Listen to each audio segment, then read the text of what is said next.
I want to make this statement. The moment we break 32,000 on a weekly candle, I think we are going to see very high volatility, and it's going to be green volatility. Once we break 32, I think 40,000 is going to be reached very quickly, because after that, it's going to be champagne bottles.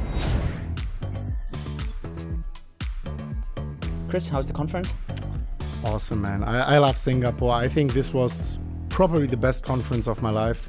I know you've been there. We unfortunately didn't meet. Yeah, I was only on Thursday. Yeah. But I think after this conference, I want to say Singapore for sure, maybe next to Dubai, capital of the world for crypto. They're doing an awesome job. The infrastructure here, the side events, I'm mind blown. Yeah, I think really good organization. I mean, we saw this on Tuesday. We had the side event with the Ordinals. Man, like originally we had like thought 250 people are going to show up, and then it was like, I think close to 400. It was, yeah, it was crazy. And then I think on token, what did they say? Like 50% growth or something? It was huge. And that's the thing. If I haven't had my charts and didn't know where the Bitcoin price is, I would think it's a bull market. It's for sure a bull market, because the vibes were just bull market. But it's not that people were talking about Lambos all the time, like 2021 or 2017, somewhere towards the end of the bull market. I had some high quality discussions, high quality people, but on a high scale. Yeah. And I think I have not seen that in another bear market before. Would you rate the percentage of people coming from within the industry? So like influencers, people working for crypto companies, like more of like people within, and compared to how many people were there from like actual just investing and just wanted to kind of get a sense of what's happening? Like retailers compared to business kind of people. Like people who work for, I don't know, something totally different, like let's say a car company, and then they just come and say, hey, I want to see what to invest in or something. How would you kind of rate that? I mean, many people who are there as retailers, they still were some kind of like consultant or advisor. You know how it goes in crypto, right? These LinkedIn profiles. But overall, I would say it was like more business focused people, more people already in a business or like working for a business, compared to retailers. Then I've seen that, for example, in a bull market where you have maybe 90% retailers. Yeah, more tourists. Now there's really more people who are really there, a tough core. Yeah, exactly. That's how I felt. And the beautiful thing about conferences in a bear market is that if you talk to people, that's usually people, either they joined now when the prices were suffering for 2 years, that's on average smarter people, or it's people who already lost money, but they are still here, so they believe in the fundamentals, so they have some deeper reason why being in that market. So overall, I really like the crowd of people. I remember 2018, like somewhere towards the end of the bull market, or I think January 2019, I was in Davos at a very, very small meetup. 20 people in the room, everyone in the hundreds of millions. I was by far the poorest and the youngest person in the room. That was real bear market feeling. This time it was completely different. So I can see the market is really growing. How do you see the difference between Dubai and Singapore? Do you think it's very similar? Do you think, what do you see as a difference? I don't know if there is. I mean, there's clear differences in a cultural way, but when looking at the focus, maybe it's pretty similar. I think Singapore started to grow somewhere like 50 years ago. They had this favorable position with the harbor, the Malacca Street, and they grew more and more. I think Dubai started a little bit later, and I don't want to say copied, but they looked at the success model of Singapore, and they took some of these success rules in terms of tax, immigration, and so on, residency. And I see a lot of similarities between Dubai and Singapore, yet because of the culture, of course, it is a little bit different. I would say the banking system is still a little bit stricter in Dubai. Maybe it's because of Islamic banking or something, but it's difficult, or like still a little bit difficult or close to impossible to withdraw crypto to a bank account. Maybe there are ways, but it's still pretty difficult. But overall, the government is extremely welcoming. There are so many crypto companies now. Almost all exchanges are there, including Binance, of course, but many other ones. And I see they're extremely welcoming, and it's definitely going into a direction I want to see it going. And for crypto, how do you see that? Like I barely spend any time in Dubai, so I don't know. Most of my time I'm here. Extremely positive. I mean, just as I said, it's very easy for someone to set up a company. There are crypto licenses now, so you can get like trading licenses, marketing licenses within crypto in the DIFC, Dubai International Financial something, and you can get official licenses where you can operate in a legal way, completely regulated your crypto business, of course, in accordance to some guidelines. But I think that's beautiful. I don't see this in Germany. I don't see this anywhere else. Of course, you can get licenses, but it's specific crypto licenses. And that's very beautiful. And the problem that Europe, in my opinion, just has is not only the crypto stuff. It's just that all talent is leaving. Capital is leaving.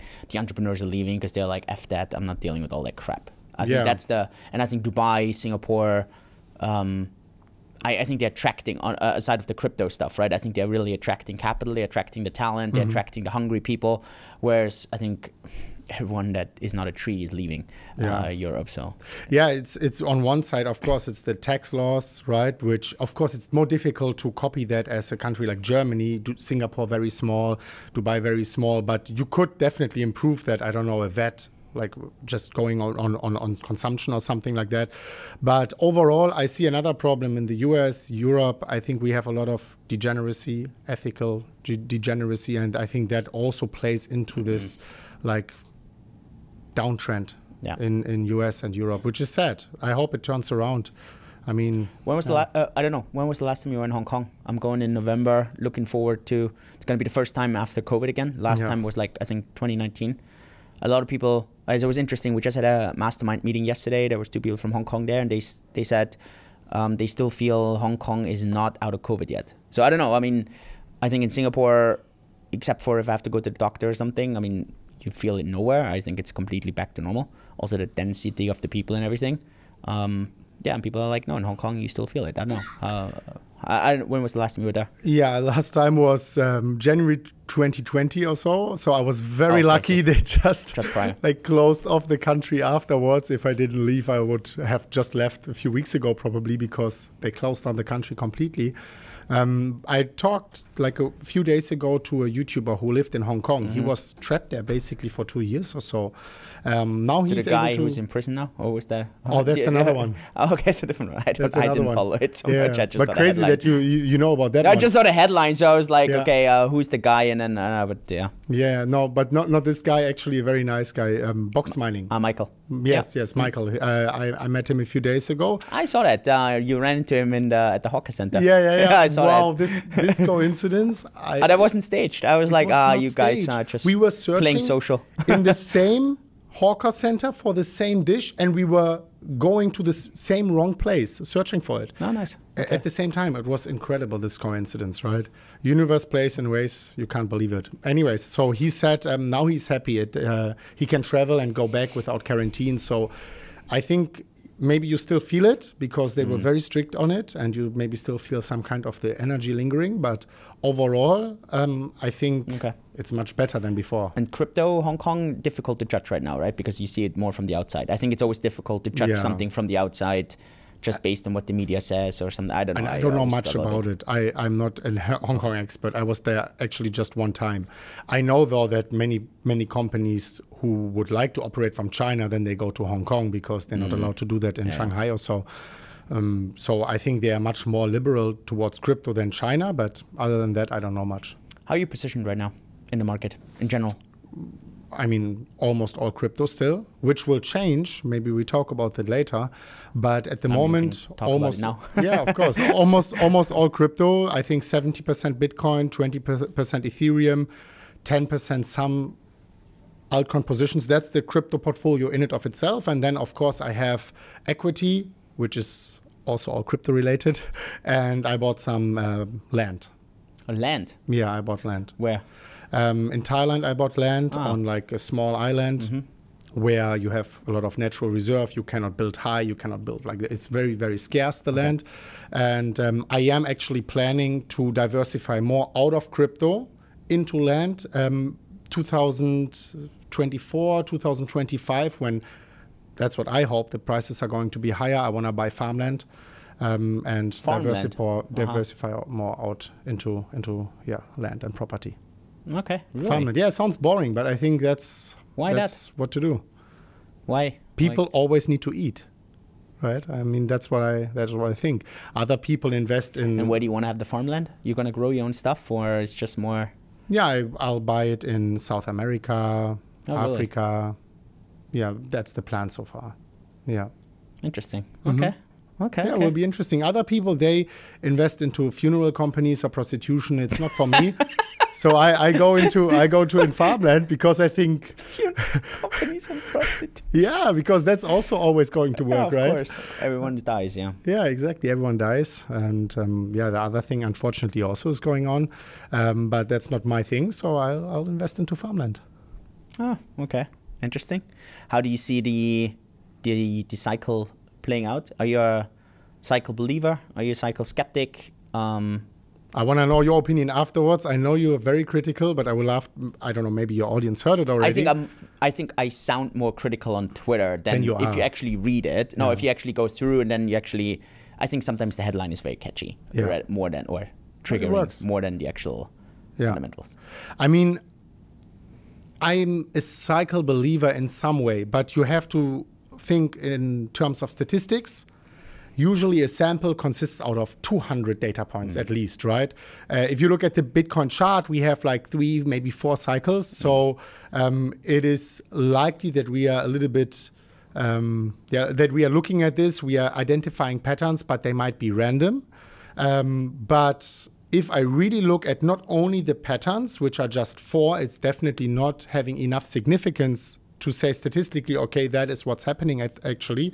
I still want to say there are so many similarities in terms of declining percentage growth, in terms of top to bottom, how many months does it take, in terms of the halving, that it's usually front running a little bit, when we are compared to the timing of the halving, beating the previous all-time high, how much higher is every single bear market than the previous bear market low. Like there are so many similarities that I find it hard to believe that we are a little bit fooled by the randomness.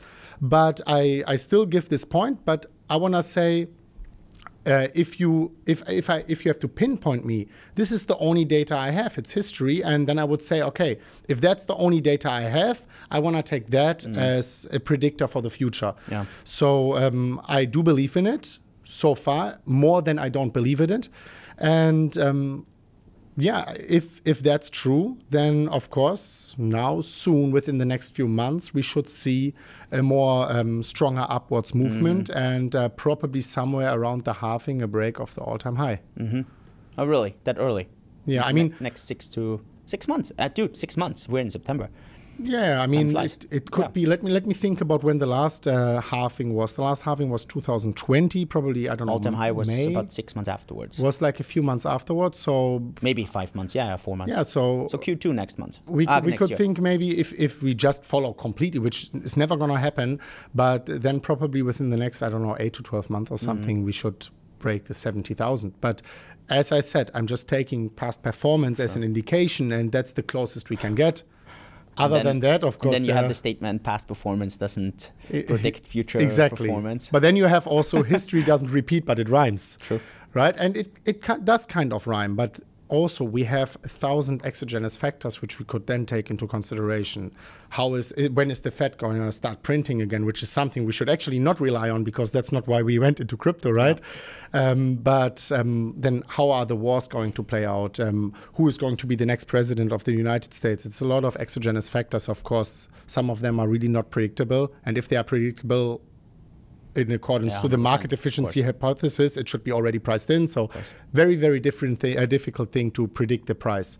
But overall, well, every 4 years we have an all-time high, more or less. Have you ever looked at M2 over the last 12 years? It's insane, but have you ever looked at how the M2 movement like the money supply in M2?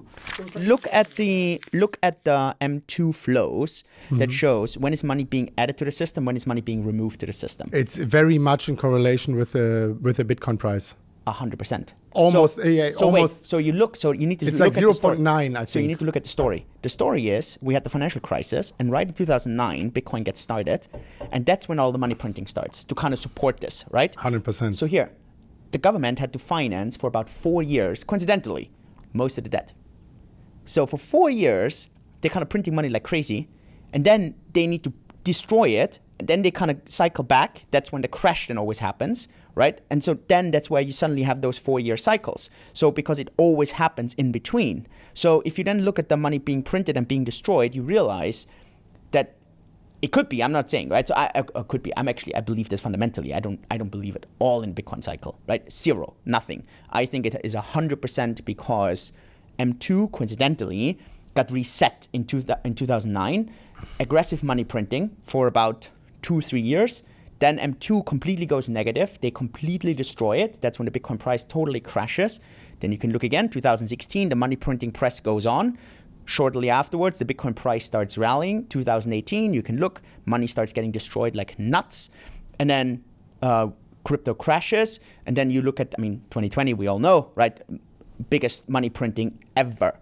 Now, then you look at how much did money get printed. The peak's always higher. You look at the Bitcoin price, always goes higher, right? And so right now we're in this historic kind of money destruction and we're having this massive kind of sell-off, right? And I personally am of the belief that we would have a way larger sell-off if it's not for Binance, who really has to kind of juggle around with all the regulation and has to kind of manage their treasury right now in the best way possible. And I think those people who say that Binance is bankrupt, again, I'm not Binance, but I think Binance is flush with assets. They just have to juggle around their treasury. And I think they're trying to kind of get their assets into non-confiscatable assets. And I think that's where the juggling around happens a lot, right? So that's why the price right now is a bit manipulated. I think the 2023 price movement was 99% Binance actually moving the treasury. And so to me, right, those 4-year cycles next year can happen again because, and I actually fundamentally agree with you on this, because the government, so if I was the US government, what I would do is I would run the economy into the ground in the next 12 months, try to refinance my debt at as low of an interest rate as possible, right? So basically shrink the interest rate down, refinance as much as possible long term, and then ramp the whole thing up. So for Bitcoin, this could really mean, like you said, we may see an all-time high next year. But I think it has nothing to do with the halving. For me personally, it's 100% or 99% a consequence of money expansion, money contraction. And I want to give credit to Raoul Pal because he's the one who actually really kind of demonstrated that. So that's not something that I came up with my own. It was really Raoul Pal who kind of pointed it up. And I thought that was a really, really kind of good, the correlation is really good. The data is really it's surprising. Like 0.9 or something. It's very, very high correlation. I agree on that. First of all, I want to focus a little bit on the halving. When I'm saying that, of course, I know that the halving was much more important back in the days. As the time goes on with every single halving, the halving gets less significant, less important for the Bitcoin price. I mean, we already have 90% or something, like 19 million, I don't know, I have to check it up, of the supply is already being mined. So every single halving is getting less and less significant. Where we had inflation from like double-digit percentages, it went down to like 12 point something, 6 point something, 3 point. So it gets less and less significant if you compare the future inflation to the already existing supply. It still has some kind of a psychological effect, but I don't agree put... on that. I agree on the psychological effect. Exactly. And I don't put too much significant already to the next halving, and I will put even less significant to the halving which is coming afterwards in 2028 and then 2032. It's going to be completely irrelevant at some point in the future. And the fees being spent on Bitcoin are going to be more important than the block rewards, of course, in the future as well. Now talking about what you said with the correlation between M2 money supply and the Bitcoin price, 100% true. But it's the same thing for everything. In our economy, everything is measured in dollars. And if everything is measured in dollars, you will probably even maybe see the price for this plastic cup correlating somehow with the M2 money supply. So yes, it's true, but we have to face the truth that the stock market was moving in a very similar way as well. Property is a little bit more delayed, but even that is moving in a similar way with the M2 money supply. So to be fair, of course, this is one point I want to mention, but then also the money supply, we are in Keynesian economics. So whenever, of course, needed, we should expand the money supply and then we should contract the money supply by paying off debt and so on. Whenever we need to slow down a little bit, if we look at it in the real economy, that's not really what they are doing. Like on average, they are almost always propping up the supply. Of course. Exactly. And then if we look at politicians have the balls and they just want to appease their voters. Yeah. Yes, exactly. But if we overlay it, I think only the direction is the same. So yes, money supply expansion, Bitcoin price goes up, money supply contraction, Bitcoin price goes down. But Bitcoin is heavily outperforming that chart in terms of percentage growth. Sure. So if you look at the percentage growth in expansion, the percentage growth of Bitcoin is much higher. Sure, but also because the asset class is tiny in comparison, right? Yes. I mean, not anymore though. I think now we are talking. I mean, it's a trillion, right? So I mean, it's tiny. Still kind of tiny for sure. Tiny, yeah. Yes. So I mean, let's be honest, it's tiny, right? Yes, but also we had like a factor of x 100,000 before, then x thousand, and now we still have a huge factor. I posted. I mean, again, I'm a very.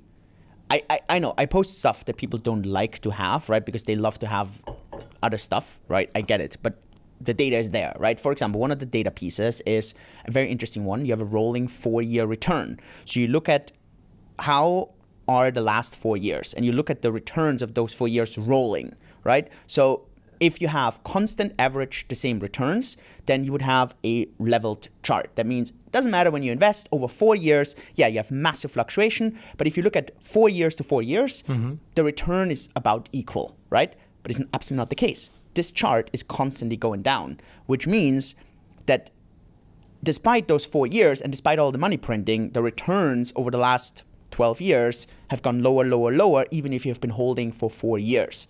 So my fear is that we're going to have diminishing returns of the money printing, right? So if we print money, even if we print the same insane amount that we printed during COVID, I'm just worried that the returns are going to be diminishing.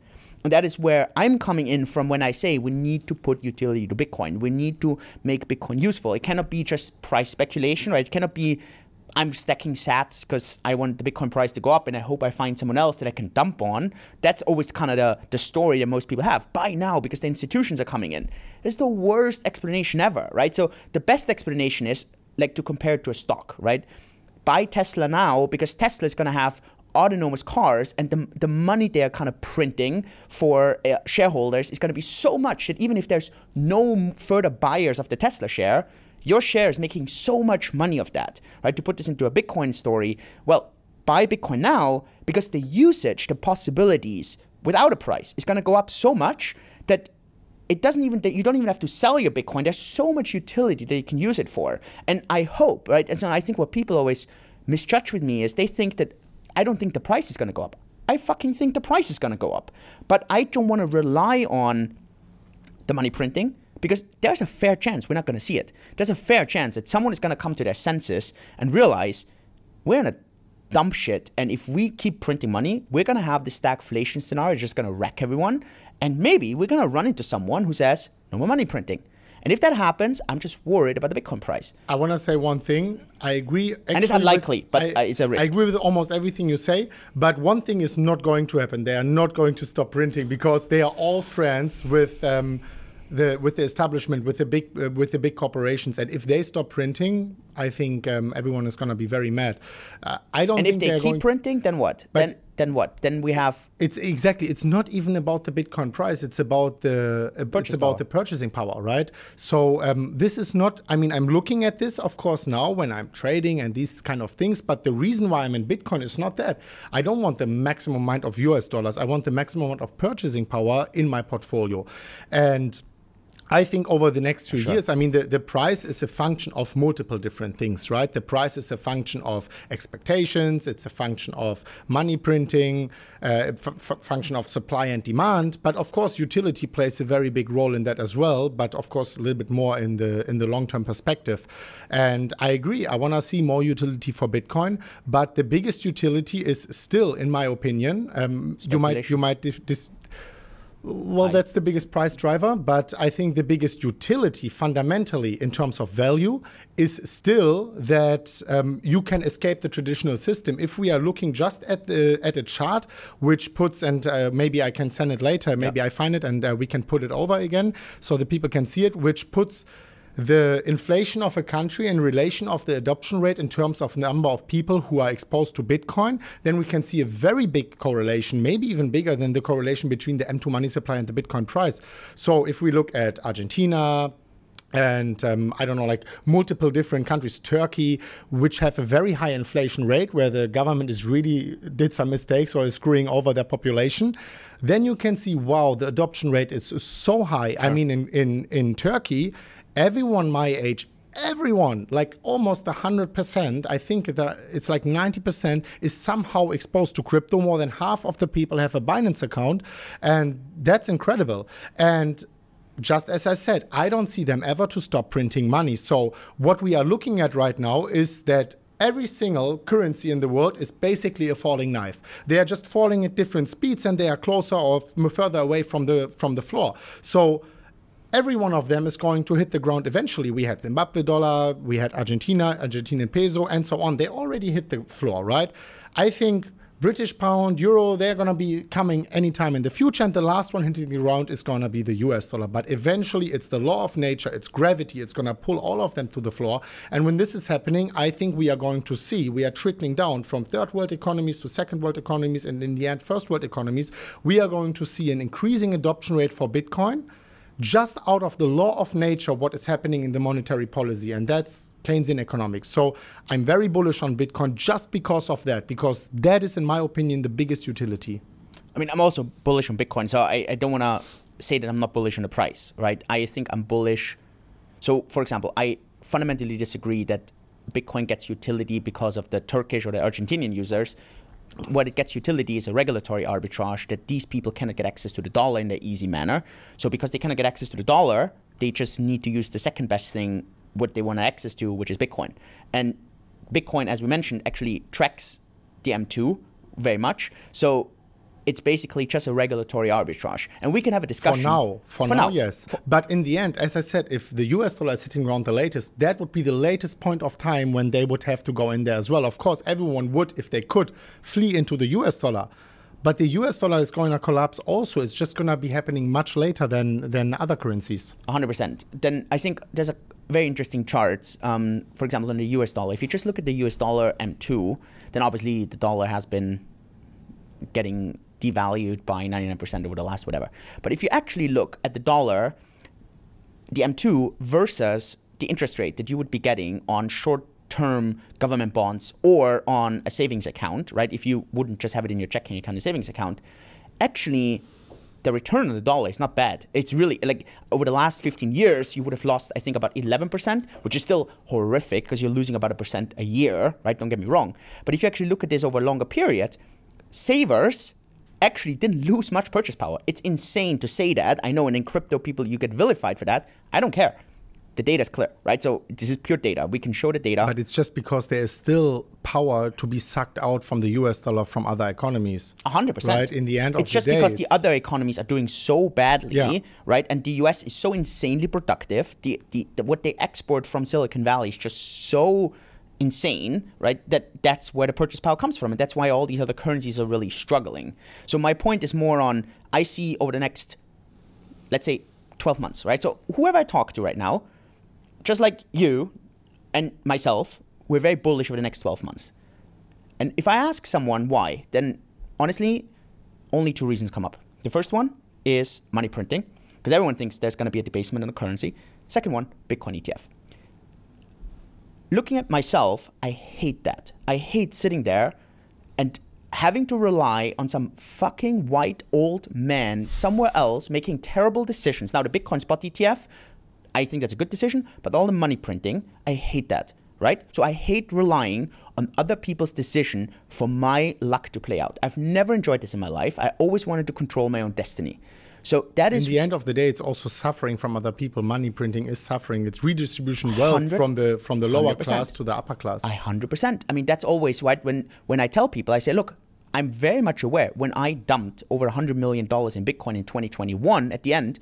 Why? It was because other people bought these things from me and they're now in minus. I get it. And I'm in plus, right? So sure, is this fair? Well, I think it's an open market. But everyone has all information. Decision, yeah. Sure, but you know what I mean. But I'm very much aware of that. And it's the same as the other way around. So for us to go up, other people are going to actually be worse off, right? So I think that's about the chance of 95% happening. So that's, I think if you're asking me, money printing or Bitcoin ETF, and I think both are going to be very bullish for the price, 95% we're going to see this. But there's this 5% chance, and I think it is a possible chance that we're going to get people in. The SEC is going to clamp down. They're going to push back on the Bitcoin ETF. They're just not going to let this thing through. I think there's a chance of, let's say, 20% that this happens. And then maybe there's another chance of like 10% that some of these decision makers come to their senses and realize, let's suck it up for the next 5 years.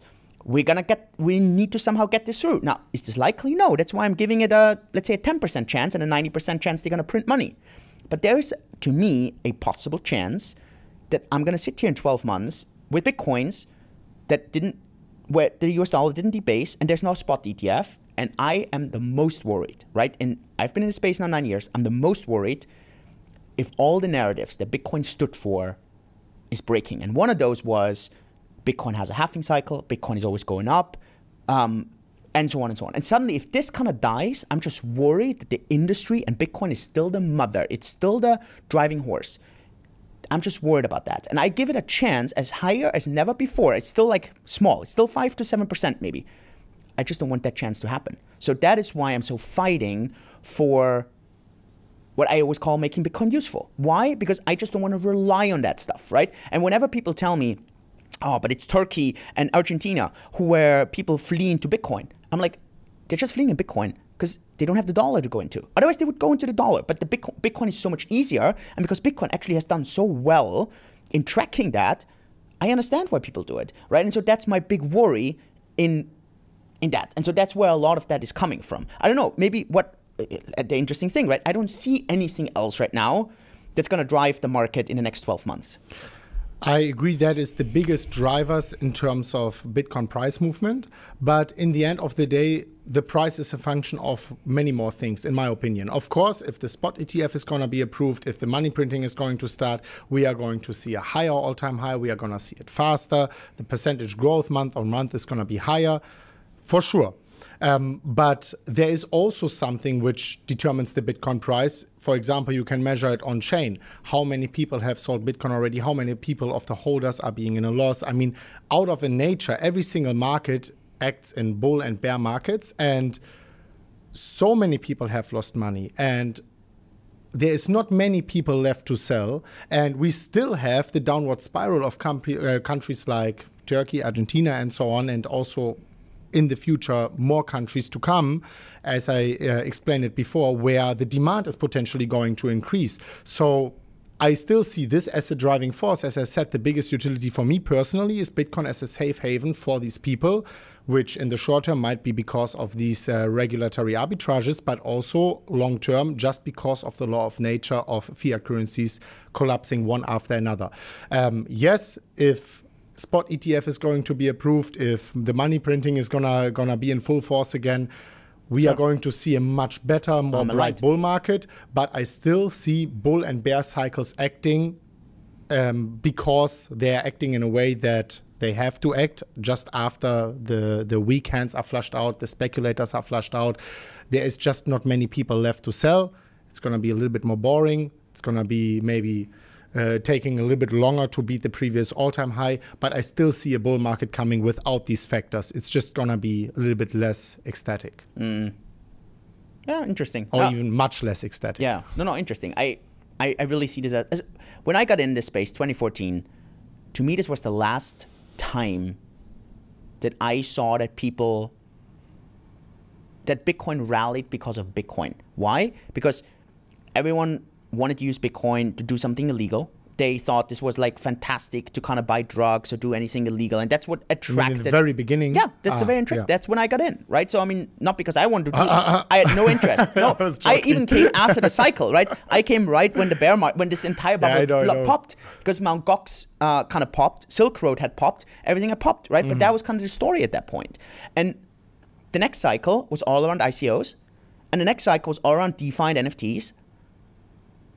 That was it. And you look at these projects, right? They always, at the end, it was always Bitcoin that outperformed most of those projects. But there were always projects left over who outperformed, right? Ethereum had outperformed. BNB even outperformed despite all the madness around Binance, right? And BNB is still massively outperforming. There's a lot of the coins who actually outperformed over the last cycle to Bitcoin. Sure, not from top to bottom, but you go from 4 years passed, so let's do the 4-year cycles. It's actually a lot of coins. Solana for a long time actually held up really well against Bitcoin despite the FTX debacle and so on. But I think there's like Dogecoin, BNB, there's not so many who were outperforming Bitcoin over more than one cycle. That's true. So I 1 More than one agree. cycle, I think it's Dogecoin, BNB, I don't know anything else.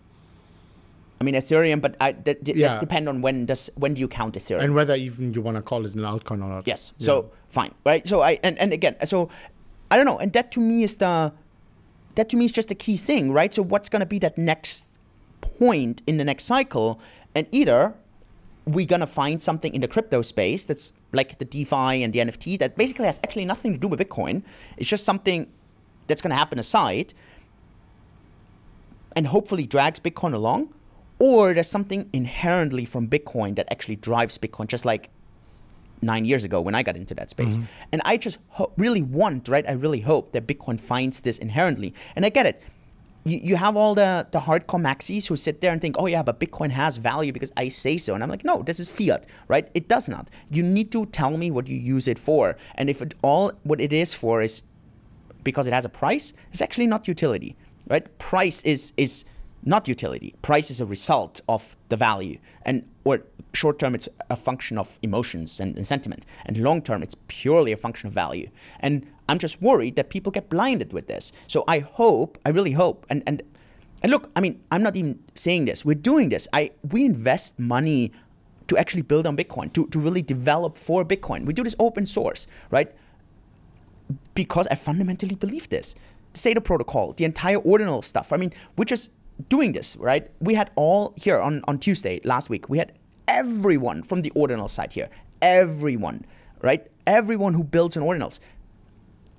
We do this because we really believe in this, right? And I just want to double down on this because people, I think, sometimes put words into my mouth that think that I am bearish just because I'm someone who looks at the chess position and says, I know you think we're checkmating everyone else in 3 moves. And I'm sitting here and I'm like, hey, it's not so clear as you might think. So let's just be clear and kind of calculate a few moves here before we are sure to checkmate. And I think most people think Bitcoin already won. And I'm like, it looks good, but there's still some stuff to there's still some good moves to play before we can call ourselves a winner. I think that's a bit of the difference probably. I'm the biggest proponent of things like order. I mean, I'm exposed to ordinals myself, and the more utility for Bitcoin, the better, for sure. I agree. Without these things, though, you would still have the utility which I just mentioned, and I think what you said will just explain a difference of the Bitcoin price in today's purchasing power of maybe 500,000 to $1 million, or with additional utility, we can talk about a couple of $1 million per Bitcoin maybe in 10, 20 years or so. With the current utility, which I said, which is a safe haven just for like store of value, a little bit boring, but then we can compare it to gold. I think that would justify a price somewhere around 500,000. Yep. Of course, you have to factor in it's more divisible. People can actually send it from A to B. People can actually travel with it. You can keep the seed phrase in your brain. No one can confiscate it. That's all a little bit additional value on top of gold. So maybe we can even talk about 500K to $1 million. And then, of course, the additional value that, of course, increases the Bitcoin price. Then my personal price expectations in the future even more. Yeah, that's fair. Yeah, fair. Okay, how do you see Ethereum? I mean, you said what 70% Bitcoin, 20% Ethereum, 10% altcoins. How do you see Ethereum in the whole kind of game book here? Or I see Ethereum actually potentially even more bullish than Bitcoin in terms of percentage growth. I still see Bitcoin being number one. I like the... You don't see a flippening happening? I personally don't see that happening, but I think the distance in market cap can definitely get closer. We are seeing a contracting supply for Ethereum. That's... At least over the past 12 months, no one knows. I mean, could be that it's inflationary going forward again. Yes, exactly. But so far, it was not that bad. And I'm bullish on Ethereum. 20% is huge. I mean, my crypto portfolio soaks up almost all of my wealth. So that is 20%. The only reason why I'm not going 70% Ethereum, 20% Bitcoin, which, of course, the viewer might think that is more reasonable because you just said... ARK pushes that a lot. Huh? ARK says like 50-50 may be the best kind of allocation, but I think there was also this I can't remember what this YouTuber is called who did Sharpie ratio of the balancing, how you should balance. And I think he came up with like a 76 to 24 or something. So similar to what you are saying. Yeah. Yeah. And I'm doing that because I'm taking risk a little bit into my calculation. Also, as my net worth and my portfolio size grows, I want to focus a little bit more on not losing money. Even though I could make more, having more exposure to Ethereum, I want to keep the risk a little bit smaller. Even though maybe if you compare the risk-return ratio, maybe Ethereum is a little bit better, but I want to be a little bit more on the safe side. And that's why I have the allocation how I have it. If you want to maximize your gain, of course, you should even go into very small altcoins, but your default risk is so high with that. So I'm pretty happy with 70-20 and then 10 in altcoins. But overall, I'm pretty bullish on Ethereum. Cool. Yeah, I mean, I'm very much aligned. I think actually in the next cycle, Ethereum is actually going to flip Bitcoin. I'm fairly confident of that. I know Zed is different. That's also why I'm a bit overexposed to Ethereum versus Bitcoin. I want to make the other side argument. I always think that's key to be able to kind of steelman the other side. I think what Ethereum as a world computer is, I think there's two risks. The first one is the stablecoins. Why? Because the stablecoins actually dictate Ethereum's future. Most people don't understand that, but that's how it is. Bitcoin doesn't have that at all in this direction, but it's actually the stablecoins. People always say the Ethereum Foundation of Vitalik. That just shows that people have no clue. Who actually dictates Ethereum's future are the stablecoins, Circle and Tether. And they dictate their future. And the other thing is, if I need to sit down with my mother or anyone and I need to explain Bitcoin, and I need to explain Ethereum, even though in my opinion, Ethereum's utility is so much higher, the utility in the formula value is only one part. The other part is people who want that utility. And I think that number of people who want that utility for Ethereum is very difficult to understand. Where 100% agree with you, Bitcoin is so simple. Whether it's true or not is a different story, but it's so simple, right? Digital gold, inflation hedge, all these stories is so simple. And I always think if I need to steelman the argument against Ethereum, it's the stablecoins. They dictate the future. And the second thing, if Ethereum doesn't find that killer use case that's being built on top that everyone understands, it may have stronger utility, but it's always going to be harder for people to understand. And to me, that's always the flip side. Aside of, obviously, there's clear risks. I mean, now we're coming up to the next upgrade with dank sharding and so on. Question is just always, are they going to F something up there, right? That's always a bit of a risk. And Bitcoin, I don't know if they're going to do another upgrade, right? I don't know. Who knows, right? Maybe there will never be another upgrade on Bitcoin. So that's to me a bit of the steelman argument as well, to kind of talk against my own position. I kind of see it always as this way. Yeah. I found interesting, you mentioned before that the supply of Bitcoin might change. And of course, we are talking about a hard fork in this case. I didn't say this here, though. I said this on Twitter. Yes, exactly. Yes. Yeah, that was just recently. And we would be talking about a hard fork probably, right, then in this case. But I would like to understand, I mean, it's your podcast, but it's still, I think it's interesting for the people. And maybe I can share my opinion a little bit about that as well.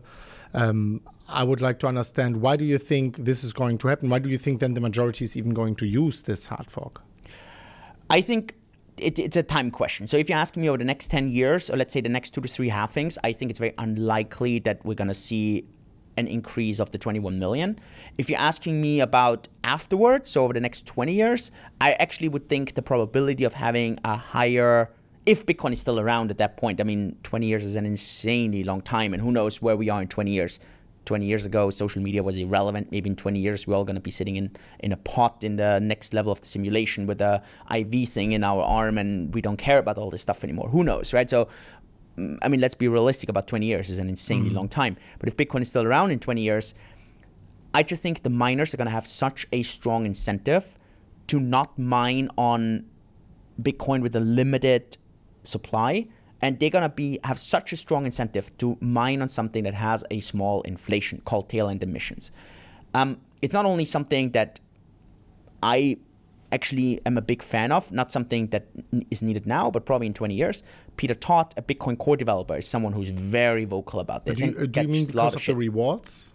just missing rewards for the miners. The fees just have to go up so dramatically, and I just don't see this happening. I just don't. Yeah, I mean, we have two things. We have, of course, the miners, and then we have the people using it. The miners can, I know, but the people using it, people always say, oh, they have so much power, it's irrelevant. The miners dictate, right? Because the miners will attack your network left and right. So if you look at why did none of the core of the forks back in the days, why did they not survive? It actually had nothing to do with Bitcoin. It had to do with that all the miners were invested in Bitcoin, and they were all like, you start a fork? Man, I'll attack it left and right, and you're going to have no chance. And that's how it is. And so that would be the same thing. And the miners are just going to attack the living shit out of it. So let's say that's true, but the block rewards, as I also mentioned before, you mentioned it, they are going to get smaller and smaller. But also we have to understand if the market cap grows as we expected because of the reasons we just mentioned. But you think it's going to double every 4 years? The market cap? Yes, that's what has to do. But that's what has to happen. Yeah, but think about it. Otherwise, the rewards go down unless it gets compensated by fees. It gets compensated by fees because more and more people are using it. The price increases, the average number of transactions increases, the transaction value per day increases. Just look back when we had this ordinal spike in May, right? When everyone said Bitcoin becomes unusable. When the Bitcoin maxis complained about poor people in Africa not being able to use Lightning anymore because the transactions were so expensive. I thought that's what Lightning was for, right? All we did was, we didn't even, I think there was one single block where the fees came up to the current block reward. There was one block. And people complained about the fees, Bitcoin being unusable, Lightning not being usable, blah, blah, blah, blah, blah, right? But that's actually what would be the absolute minimum if you would expect that fees start compensating for the block reward. So I understand all these arguments, but if people calculate it through, and then they have the question, do I rather want the blockchain so expensive? It's the same thing as in the real world. I know that people always say we shouldn't have inflation. I get it, but they all want it. They all want it. Why? Because it does not feel so painful.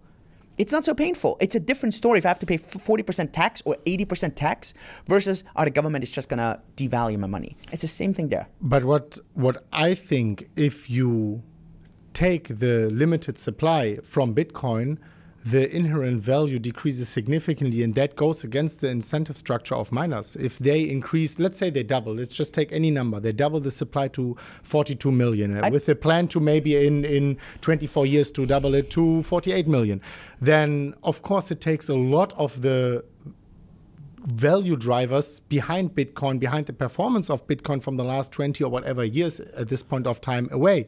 So do they really want to? But they could do what Ethereum does. For example, where you go and say, we're going to put in a certain amount of inflation, but we're actually burning what Ethereum does. We're burning, if there's usage, we're going to burn fees. And what happens is Ethereum actually becomes deflationary. Now, is there a promise that Ethereum is going to stay deflationary? No. But let's be all other factors equal. If I have something that inflates like Bitcoin and something that deflates, I'm sorry, the deflationary model is better, right? And it's the same there. I just think, like people always think a tail end emission always means that I don't know, there's more Bitcoins. It doesn't mean that. It just means that we have a base support for miners. If people then use it and they actually use it a lot, that could still mean that we actually have a net negative. So a net positive or whatever, a net deflationary. Could be, really. So I don't know. I just think at the moment, I'm totally for having this fixed supply. It's easy for the story. It's easy to kind of sell it. People who think this through actually realize really quickly that's very unlikely to stay. Very unlikely. I mean, will there be the fork with 21 million? Maybe, if it doesn't get attacked left and right. But I think miners, they're mercenaries. They're pure mercenaries, right? Miners are not missionaries. They're mercenaries. And just like any soldier, if they realize attacking the king that paid them before, but attacking that king suddenly becomes profitable, good mercenaries. We're talking about BlackRock being a miner now, right? So of course I agree with you that they are value seeking, and I have to think through a little bit through the incentive structure and play a few scenarios. Maybe I'm gonna give you this point.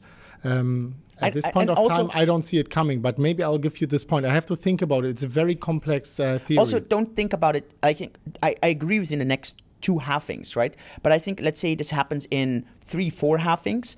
I hope that Bitcoin at that point is actually used is actually used, right, completely all the time, then I really think people are going to care a lot about the low fees. And sure, I get it that people then say, oh, but Lightning, in my opinion, is unusable for humans.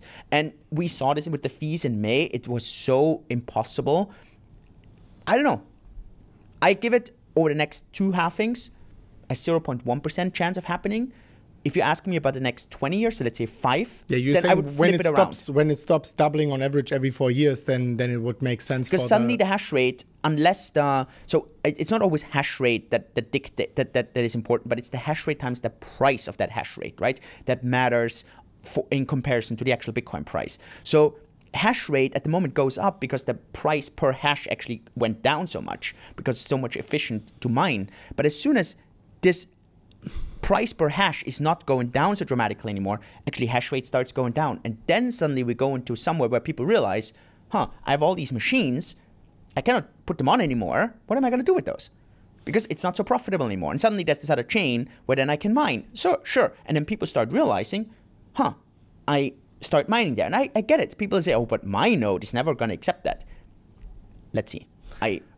I think I'll have to think about it a little bit more. It's a very complex theory to think about every factor. Overall, I think we should, as Bitcoiners, not be too proud to accept that maybe that's something which could make sense in the future, not only for miners, but overall. Because if it's not making sense overall, then the miners are basically doing this change against their own will, because if it decreases the value of Bitcoin, it decreases the price for Bitcoin as well. And then in the end of the day, this whole mission was put ad absurdum because it doesn't really make any sense. If it makes sense in a free market, and Bitcoin is that's why Bitcoin is programmable. You can change it if it makes sense economically and if it makes sense compared to the value, then I'm on your side. I mean, it would be amazing. But at this point of time, I just didn't think it through yet. But if any change makes sense long-term for Bitcoin, I'm happy for any miner to push that through. Beautiful. I get where a lot of people are coming from. I think a lot of people are really, they're like, dude, why do you talk about something that may be relevant in 20 years? Let's focus on the next 2 years, right? Let's focus on that because that's probably the more important part. I get it.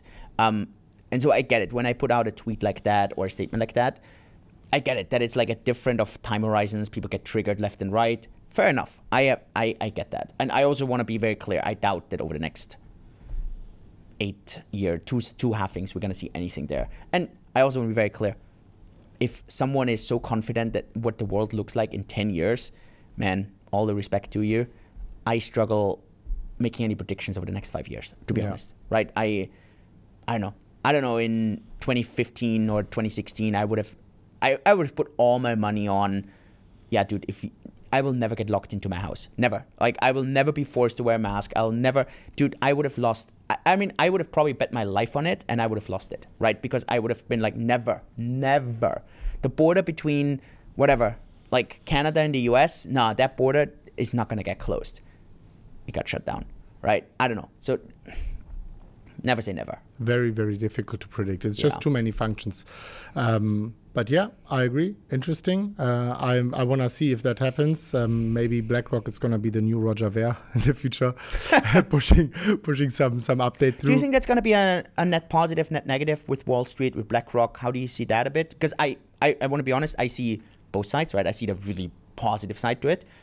And then on the other hand, I don't know, I always feel like, wasn't that the entire reason why we got into Bitcoin, to kind of get away from these assholes? And now kind of, aren't we becoming the assholes? I don't know. But if you're against that, you're against the free market. It's they're investing, they're allowed to do that, so they might as well do it, right? I'm free market. I don't like BlackRock, but it's not like it's the free market. They can decide to do so. If they want to buy 5 mining companies, then they can do that. Maybe I'm not the biggest fan of them, but for me, it's fine. I mean, the free market will always decide, and Bitcoin is free market. It's like the incarnation of free market, basically, will always decide what's best. And so I'm not against it. What's up for you personal? Spending your time in Dubai, traveling more, traveling less? I was spending very little time in Dubai recently. I'm gonna go back soon. Blockchain month coming in October. latest November, I want to be back. Other than that, I was traveling a lot, Germany and so on. Kids also. One kids maybe in the next 2 years, 3 years would be beautiful. And other than that, settling down a little bit more, focusing on health. Okay, good. I like it. And you? That's nice. Oh man, 3 kids. I don't know. Just becoming a dad. I feel it. Like, I'm super committed to work. I think I work as hard as always, but I also feel that, like, I don't know. It's totally different joy having your 3-year-old. You open the door and your 3-year-old kind of runs at you and kind of almost runs you over, and it's like, Dad, and then, hey, can you play ball with me? Can you chase me? Can you do this? Right? So, yeah, totally different joy in life. So, it's beautiful. I mean, you're gonna have something beautiful ahead of you. Yeah, I mean, if anyone asks me what's the meaning of life, I would say it's like reproduction, right? I mean, otherwise we wouldn't exist. This has to be meaning of life, because if you say that's not meaning of life, okay, but why are you existing? You exist because of someone else who reproduced. So for me, that is meaning of life, building a family, having kids, and it's a beautiful thing. So that's my goal for sure. Any good podcasts or books or audiobooks or something you've listened to or read lately? Let me think. Have you started listening to the biography of Elon Musk? I don't know if you ever... The biography of Elon Musk, I think I listened to it like... Not the Walter Isaacson one. I mean, that came out like 4 days or something ago. Yeah, okay. No. But I listened to the other one many years ago, of course. Yeah, that was a good one. Then Huberman, of course. I watched Huberman, as I said, focused on health. He's putting out... sometimes you have to be careful. Sometimes his guests are not the best, but many times he has awesome guests. Joe Rogan, these kind of things. I don't watch mainstream media at all. But I take the knowledge in mostly through audio or video, and not reading that much. Just like my type of being. Yeah. Okay. That's fair. Okay. Cool. Last time we sat down 9 months ago, you checked that. I didn't know that. Yeah. We had basically an all-time low in the market, or all-time low, but like the cycle low, 16,000 or something. So it was a really good time to buy. What is it right now? Good time to buy, good time to hodl, good time to sell. The price is like 26,700. I was very bullish the last time, and it was not so easy, but I knew I have to be bullish. I mean, way more bullish than I was. Yeah. Yeah. I remember that. I know. I was very skeptical. In fact, after our podcast, I opened a trade which is now 2.7 million in size, and I didn't close it still. And I'm actually looking to increase it in case Bitcoin breaks 32,000, which is chart-wise strong resistance. If we are talking about chart and price and trading, then I think 32,000 has to be broken. I am still very bullish on Bitcoin. As I said, it might take a few months. Not a big surprise that we didn't do much during summer, of course. I mean, in history, as I said, it's not so indicative, but summer is not always the most bullish. 30,000 was very strong resistance. The money printing stopped for a while, so difficult to break that. I think we are going to break it in the next few months, and the moment, I want to make this statement, the moment we break 32,000 on a weekly candle, I think we are going to see very high volatility, and it's going to be green volatility. Once we break 32, I think 40,000 is going to be reached very quickly. And that's in a matter of, I don't know, maybe 2 weeks or something. You keep your trades open, you may double down on them. So for people, dollar cost average, like build your positions, could be interesting at the moment. I mean, no financial advice, but exactly. Yeah. I wouldn't even open a trade right now. I am in my trade, but it's a trade on the monthly time frame. So I'm keeping that one open. And if it goes a little bit lower, I don't care, right? It's a trade which I want to keep. I mean, I'm dollar cost averaging myself. I want to be clear. So I think sometimes people really believe I'm bearish. I'm not. I'm dollar cost averaging. I think it's a great time to dollar cost average, right? We are still below resistance. Bitcoin going sideways. It's a beautiful time to dollar cost average. The downside is, in my opinion, very limited. If you look at a very negative scenario, maybe we could go to 20,000.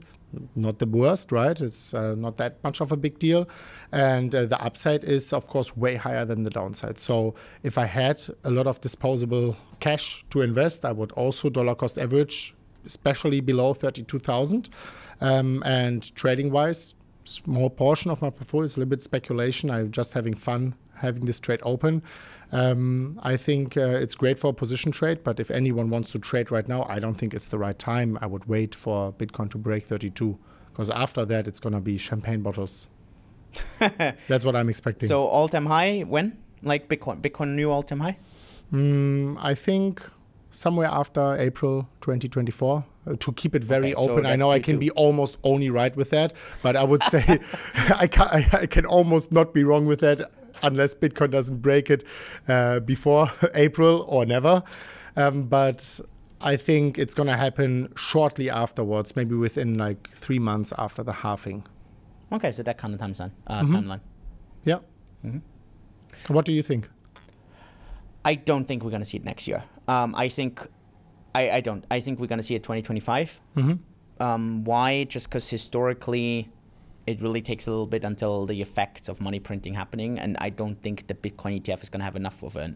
So I'm someone who thinks the Bitcoin ETF is going to have a bullish effect, but not an all-time high effect. I think the all-time high effect has to come, and I can explain the reason. The reasoning. So we saw the European spot ETF, dude. Like I looked at, it's crazy. You look at the volume, right? And it says 0. So when I saw the 0, I was like, is this hourly? Or no, it's daily. And sometimes, like even over days, there's 0 volume. Now I get it. That's Europe, right? You cannot compare. I just think even on the spot ETF in the US, we're going to see a lot of rebalancing from the futures, from MicroStrategy, from ARK, and I think this and maybe even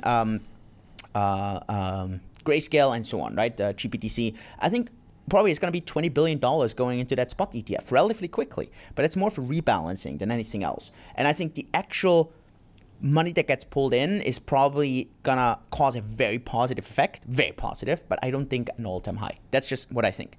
I think the all-time high can only happen if we see massive money printing.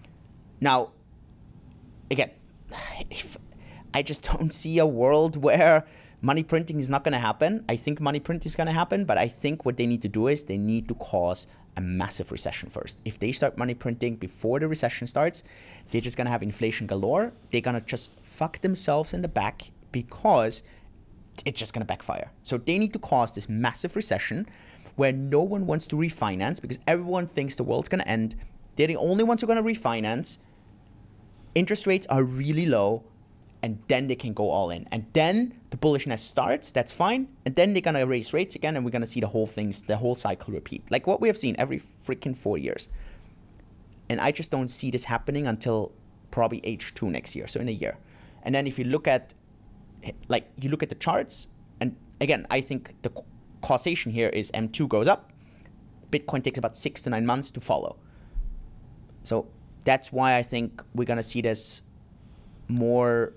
But is there so much of a delay between the M2 increase? Yeah, it's about 6 months. I have to look at it again. Yeah. So obviously it depends a bit on how it comes in. So that's an interesting one. How is the M2 going to come into the system, right? Is the M2 going to come into the system directly, like during COVID? Then yes, it's going to be probably a month because people are going to, bam, hit $2,500 into their checking account. Bam, I can spend it right away on Robinhood or on Coinbase or something, or Binance, right?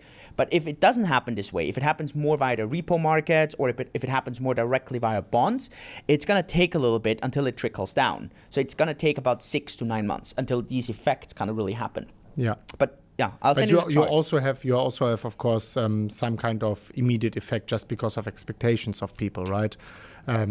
The inflation, price inflation is a function of the actual inflation and expectation, right? So that's why usually inflation is a little bit front running itself. 100%. But I think if they do this right, then people next year are gonna think the world's gonna end. Really, I believe this. It's the only way how they can. It's just my opinion. I think if they wanna kind of not die next year with their debt load and their interest payments, they're just going to cause a historic recession. And then afterwards, and during that recession, they really quietly rebalance, and then it's like, whoop, okay, let's pull ourselves out. And that's, I don't know. I want to say something. I said 3 months after the halving. I want to extend this to 6 months. I want to extend it to 6 months. I was a little bit put on the spot there, and I think 3 months is way too bullish. I have to pull myself a little bit back. I was much more bullish in the last episode. Now the price doubled. I have to pull back on my bullishness 6 months after the halving. Fair. I want to say one interesting theory, though. So by the end of Q3 next year? Yeah, something like this. Yeah. So in the next 12 months. Actually, sure. Okay. Yep. I think that's more realistic than my previous prediction. But I want to say one thing, and that's interesting to see how this is going to play out. I think the ETF is not going to be approved and then going to be a price driver, similar to what you say. But I think the ETF is going to be approved close to the all-time high, which is going to fool in a lot of people in the mainstream. Similar to what we saw with the CME, right, in December 2017. And unfortunately, I just don't see it coming. That a vehicle which is... No. The futures were approved 2 months prior. It started trading basically close to the all-time absolutely, high. yeah, absolutely. ETF, but that's the point I want to make, of course, also. The moment the mainstream, the broad mainstream, has access to Bitcoin even easier than they have it right now, I don't see that this is a moment of time where we still have a lot of growth in front of us. Law of nature again. Almost impossible that almost everyone is gonna be able to buy Bitcoin on their bank account, just like this. Boom, I'm buying this spot ETF now, and then we are still going to increase much further. I think, unfortunately, this is going to mark probably something close to the all-time high for Bitcoins. Okay. Yeah, that's what I think. Okay. Yeah, so for me, the way I see it is more like ETF approval Q1 around the Bitcoin halving. So I think there's actually going to be a bit of a halving pump, but because of the ETF, I actually, like I said, I think the chances are really good, right? So then afterwards, there's going to be a bit of a setback, just like when you look back 2016, you can actually look, I think 2016 is a better cycle than 2020, where it was just so freaking manipulated. And then we had 2016, went down again, and then suddenly 2017, the cycle didn't really come until summer 2017. People forget that, right? They forget that.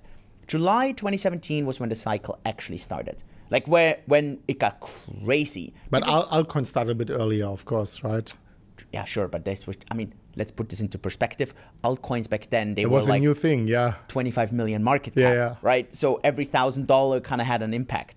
So I think we're going to mirror more a bit of the 2016-2017 thing, where the all-time high then happened, I don't know, spring 2017, maybe Q2, Q2. Break of the previous all-time high. Yes, the 1,300 or something. Yeah. So that's why I think 2025. I would be so happy if that's true, if people actually get a chance to buy Bitcoin, like the grandmas and aunties as a Bitcoin ETF before the all-time high. Would be amazing.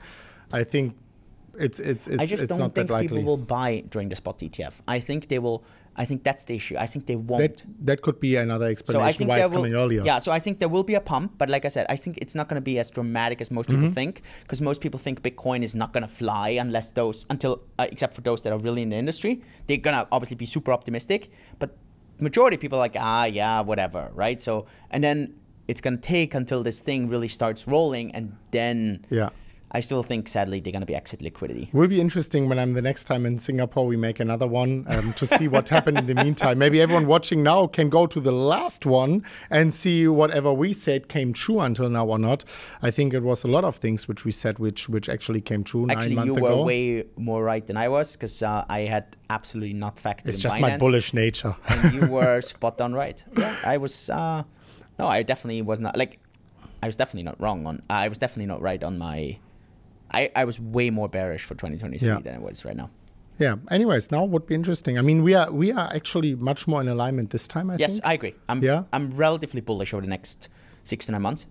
I think I'm still less bullish than you are. I don't think we're going to see an all-time high in the next 12 months. I think you are more bullish on that. But you also think, when do you think the ETF is going to get approved? It's very hard to say. Very hard to say. In the next... You think it's going to happen in the next few months, right? I think before the halving. So the halving is when? I think March? April, I think April 24. Okay, so I think before. Beautiful. If that's happening, happy about that. Nice. Yeah, let's see. And then all-time high, I think it would be a little bit later, but what you said makes a lot of sense. If it gets approved, but people actually don't use it to buy, don't go into the market, then okay. Fair point. But I just have a hard time seeing a vehicle for the broad mainstream to access Bitcoin in a very easy way long before the all-time high. That's something I don't see coming, but who knows? Yeah. Would be beautiful. Cool, man. Any famous words to kind of part with the audience? Similar to what I said the last time, right? I mean, don't forget about the real value of Bitcoin. I think a very, very big value driver behind Bitcoin is the safe haven aspect, that you can be basically have the full power over your own money. You can have it. You can store it in your brain. It's not confiscatable. This is something which is going to be very important in the future in many jurisdictions in the world.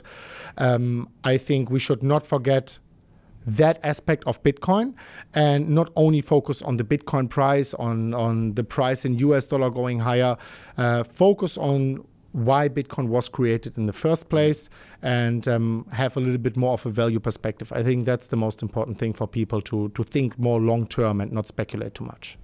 Love it. That's amazing. Thanks, Chris. Yeah. Cool. Amazing to be here. You too. Thank you. Awesome. Everyone, if you're not done so far, I assume you have subscribed to Chris's channel. If you haven't, MMCrypto, let's go. Big channel if you want to hear more of those talks and obviously hear about our company updates. Thanks so much. All the best to the moon. Yours truly, Julian and Chris. Hey, you're not subscribed. Better go do it. And if you're already subscribed, love you. See you next video.